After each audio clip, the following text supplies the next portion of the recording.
Alright, welcome to an audio commentary. This is going to be a 2v2 commentary between SJ.Roll SJ.SDmK, N faculty ReiGn, and N faculty AcRo. So it's N faculty versus SJ.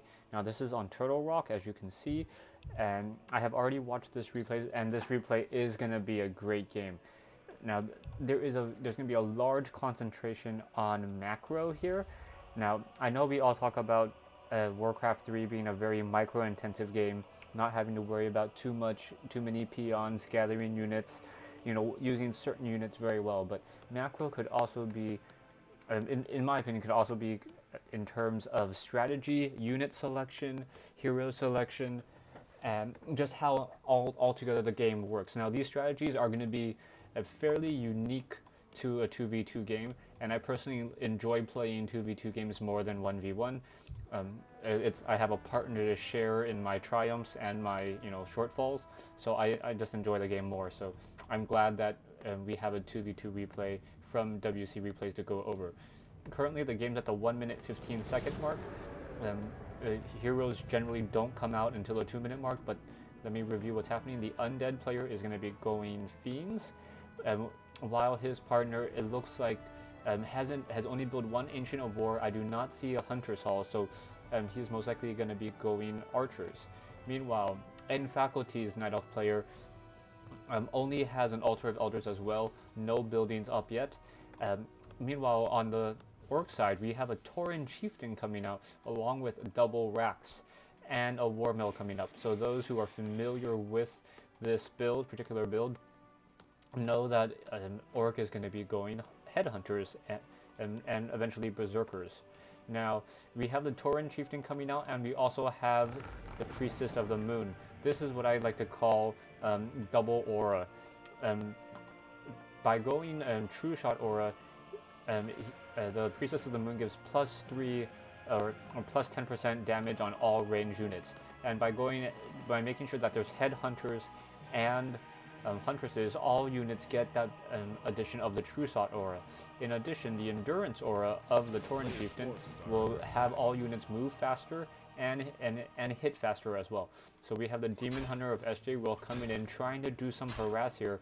Ancient of War producing a single Archer, but no real tech happening, no buildings to show what the strategy is.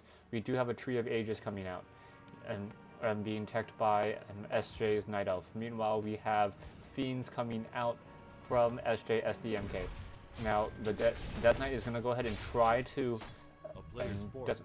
creep, try to get to level 2, while the Priestess of the Moon is trying to distract.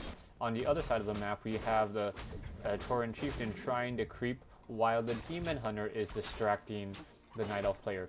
Demon Hunter was able to force a cancellation on an Ancient of War here, and because the Demon Hunter and the Night Elf player is teching, and he really wants to be doing harassing, as he's not going to really have enough units to creep effectively. Demon Hunter is going to run around, try to take some additional wisps out, and eventually will pull back, knowing that he can be used elsewhere as Huntresses start to join the fight here. Meanwhile, we have the Priestess of the Moon continuing to harass, gets a kill steal, gets that last kill on that Ogre Warrior, and is able to go ahead and kill some Fiends. Now, this is one thing that I actually like to see. When people pause a game, first ask, and then make sure it's okay, and then don't unpause it. I mean, if it's for a large amount of time, like more than a minute, then feel free to unpause, because we all have things to do. But don't purposely unpause the game. Be good-mannered, and it will make the whole entire Battle.net experience better. Here we have the Demon Hunter coming back in. Now the Tauren Chieftain is healing in the back, and instead of trying to engage in this fight and have the healing disrupted, he created the wall of Headhunters and to protect the Tauren Chieftain from taking any additional damage. So that was a nice move there. Meanwhile, we have the Priestess of the Moon, and now with 2 Huntresses starting to join the fight here. So we do have Stronghold being teched, and now we have a Death Knight level 2 with a Pendant of Energy, a nice drop from the Goblin Merchant. So there's going to be a lot of Death Coil. Gonna go ahead and take down the Trapper. Priestess of the Moon is trying to stick around, and right here, times the last shot perfectly to get the kill and get level 2 on the Priestess of the Moon. Are under attack. Meanwhile, the Tauren Chieftain looks like he wants to creep this Goblin Merchant camp up top, but the Panda and the Archers and the Demon Hunter is going to make it a little difficult. That Breath of Fire was a little bit off, not able to get as many units as he wants. We have a miss stomp from the Tauren Chieftain, and down goes a Headhunter. Tauren Chieftain gets mana burned again, trying to get another stomp, not able to get in a stomp.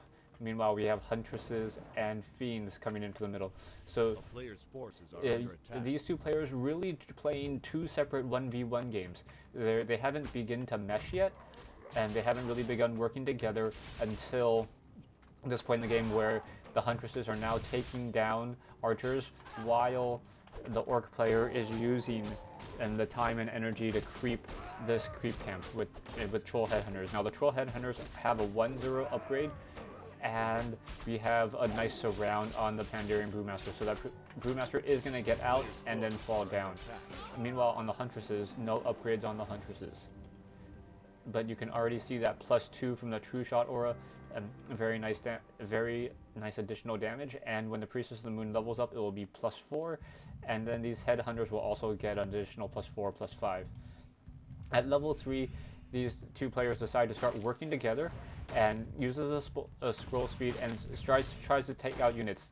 We have a very nice stomp, is able to stop 4 Fiends, you know, and then we have a quick Death Coil, and we're going to get another stomp, trying to just do as much damage as we can. Those Fiends, not sure what to do, and Death Knight needs to get out of there, down to 205, 110 hit points, and down goes a Fiend. Meanwhile, these turtles were unfortunately harassing the back of Faculty's base, or Faculty's units, and now we have the Fiends regrouping, we have creeping going on. So right now, SJ.Roll is more still playing 2 separate games, 2 1v1 games, while and Faculty is finally starting to work together and begin some creeping. As there's a pause in the game, or pause the break in the action, I'm going to go ahead and pause it, and stay tuned for part 2 of this audio commentary.